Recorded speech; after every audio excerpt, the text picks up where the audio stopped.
যুদ্ধবিরতিতে সম্মত হওয়ার পরও গাজায় ত্রাণ প্রবেশ সীমিত রেখেছে ইসরায়েল। দেশটি জানিয়েছে হামাসের কাছে থাকা সবার মরদেহ ফেরত না পাওয়া পর্যন্ত মিশর সীমান্তবর্তী রাফা ক্রসিংও বন্ধ রাখার সিদ্ধান্ত নিয়েছে তেল আবিব। এরই মধ্যে ৮ জিম্মির মরদেহ ফেরত দেওয়া হয়েছে তেল আবিবের কাছে। এদিকে আবারও হামাসকে নিরস্ত্র করার হুমকি দিয়েছেন ইসরায়েলের প্রধানমন্ত্রী নেতানিয়াহু। মার্কিন প্রেসিডেন্ট ডোনাল্ড ট্রাম্পও বলেছেন হামাস অস্ত্র ত্যাগ না করলে তাদের এতে বাধ্য করা হবে। সৃষ্টি ঘটকের রিপোর্ট। ২ বছর বন্দী থাকার পর অবশেষে ইসরায়েলি কারাগার থেকে মুক্তি পেয়েছেন ফিলিস্তিনি যায়েদ জুনাইদি। পশ্চিম তীরের হেব্রনে পরিবারের কাছে ফিরতে পেরে বহুদিন পর স্বস্তি ফিরেছে তার। মানুষ ওই কারাগারে বছরের পর বছর কাটিয়ে দিচ্ছে, সে তুলনায় আমি তাদের কাছে একদমই নতুন বন্দী। এত দ্রুত মুক্তি পাবো একেবারেই ভাবিনি। খুবই অবাক হয়েছি, নতুন করে জীবন পেয়েছি আমি। যুদ্ধবিরতির চুক্তির অংশ হিসেবে গত ২৪ ঘন্টায় ১৮০০ ফিলিস্তিনি বন্দীকে মুক্তি দেওয়া হয়েছে ইসরায়েলি কারাগার থেকে।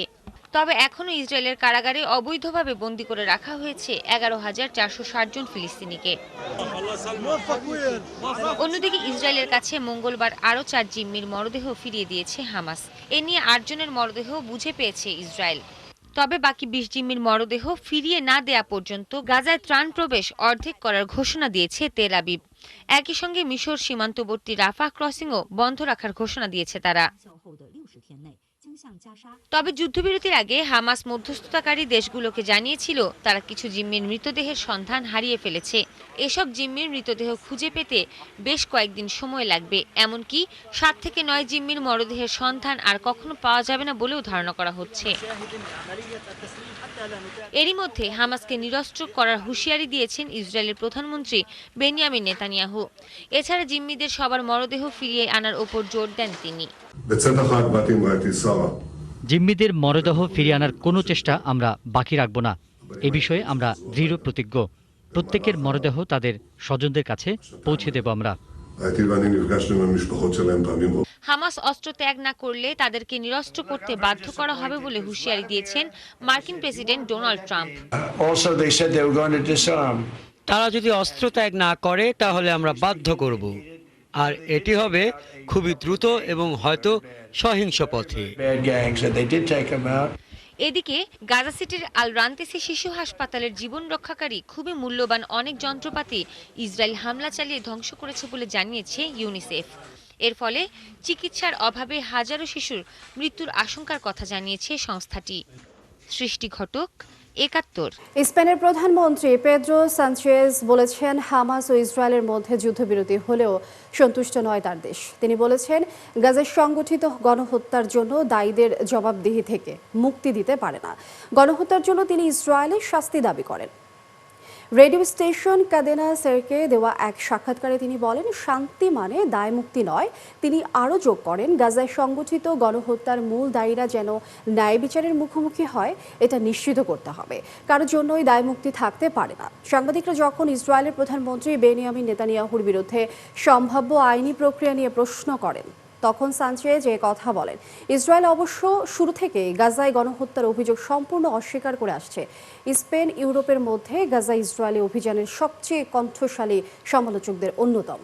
ইরানের পররাষ্ট্রমন্ত্রী আব্বাস আরাকচি যুক্তরাষ্ট্রের প্রেসিডেন্ট ডোনাল্ড ট্রাম্পের মধ্যপ্রাচ্য নীতি নিয়ে কড়া সমালোচনা করেছেন। এক্সে দেয়া এক পোস্টে তিনি বলেন ট্রাম্প কখনোই শান্তির প্রতীক হতে পারেন না যখন তিনি নিজেই যুদ্ধের উস্কানি দিচ্ছেন এবং যুদ্ধাপরাধীদের সঙ্গে একত্র হচ্ছেন।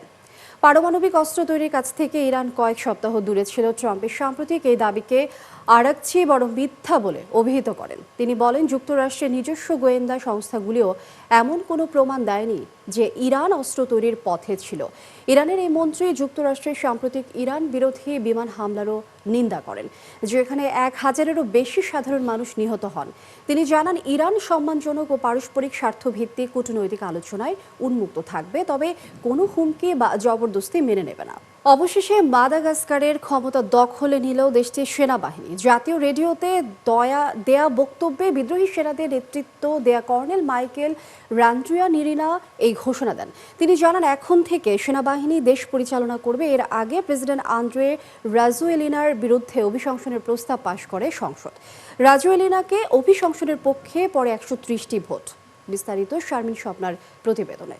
ভারত মহাসাগরীয় দ্বীপরাষ্ট্র মাদাগাস্কারের প্রেসিডেন্ট আন্দ্রে রাজুয়েলিনা দেশ ছেড়ে পালানোর পর ক্ষমতা দখল করেছে দেশটির সেনাবাহিনী। মঙ্গলবার বিদ্রোহী সেনাদের নেতৃত্ব দেয়া কর্নেল মাইকেল র্যান্ডি আনিরিনা রেডিওতে দেয়া এক ঘোষণায় সেনাবাহিনীর ক্ষমতা গ্রহণের কথা জানান। তিনি বলেন, সেনাবাহিনী এখন থেকে দেশ পরিচালনা করবে। এছাড়া সেনাবাহিনী দেশের সব রাষ্ট্রীয় প্রতিষ্ঠান বিলুপ্ত করলেও জাতীয় সংসদ বহাল থাকবে বলে জানান তিনি।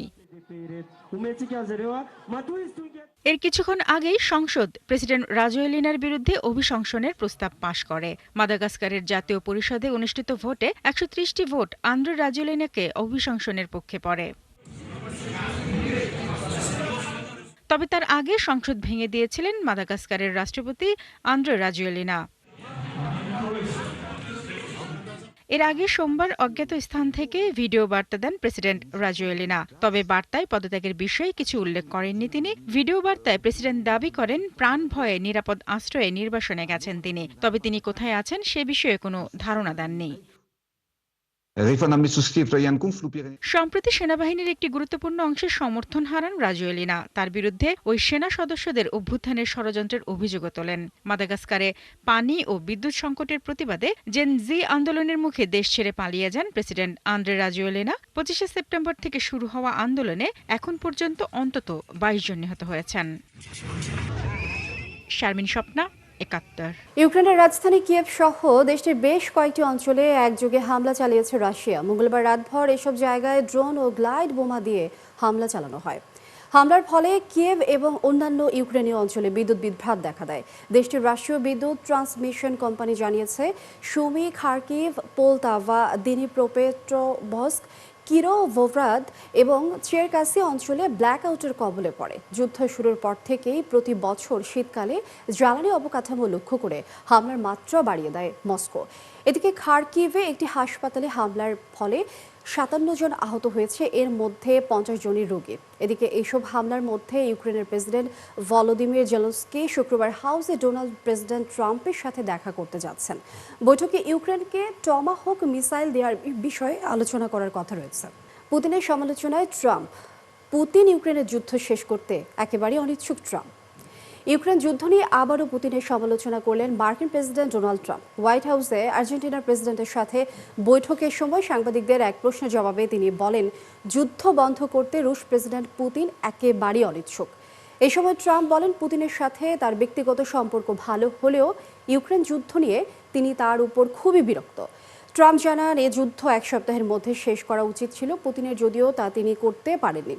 তিনি আক্ষেপ করে বলেন, ভয়াবহ এই যুদ্ধ 4 বছরে প্রবেশ করতে যাচ্ছে, যেটি অনেক আগেই শেষ করা যেত। মাচাদোকে নোবেল দেওয়ায় নরওয়েতে ভেনেজুয়েলার দূতাবাস বন্ধ ঘোষণা করেছে প্রেসিডেন্ট নিকোলাস মাদুরোর সরকার।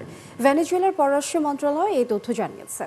গত সপ্তাহে ভেনেজুয়েলার বিরোধী নেতা মারিয়া কোরেনা মাচাদোকে নোবেল শান্তি পুরস্কারে ভূষিত করে নরওয়েজিয়ান নোবেল কমিটি। এর প্রতিবাদে দেশটির রাজধানী অসলোতে নিজেদের দূতাবাস বন্ধ করেছে ভেনেজুয়েলা। ভেনেজুয়েলার পররাষ্ট্র মন্ত্রণালয়ের বিবৃতিতে বলা হয়েছে, দূতাবাস বন্ধের পদক্ষেপটি সরকারের কূটনৈতিক মিশনের অভ্যন্তরীণ পুনর্গঠনের অংশ হিসেবে নেওয়া হয়েছে। নরওয়ের পাশাপাশি অস্ট্রেলিয়াতেও ভেনেজুয়েলার দূতাবাস বন্ধ করা হবে বলে জানানো হয়েছে। মাদুরো সরকার বলেছে, এটি তাদের শান্তি ও সংহতির ভূরাজনৈতিক নীতির প্রতিফলন। নরওয়ে দীর্ঘদিন ধরে মাদুরো সরকার ও ভেনেজুয়েলার বিরোধী পক্ষের মধ্যে আলোচনায় মধ্যস্থতাকারীর ভূমিকা পালন করে আসছিল। 2019 থেকে 2024 সালের মধ্যে নরওয়ের মধ্যস্থতায় মাদুরো বিরোধী শিবিরের মধ্যে একাধিক দফায় আলোচনা হলেও তা ব্যর্থ হয়। দর্শক, এই ছিল এখনকার আয়োজনে। বিশ্বের আরও নতুন কিছু খবর ও বিশ্লেষণ নিয়ে দুপুর 1টায় আবারও হাজির হবে বিশ্বযোগ। চোখ রাখুন 71 ফেসবুক পেজে এবং সাবস্ক্রাইব করুন 71 ইউটিউব চ্যানেল। থাকুন 71 সাথে।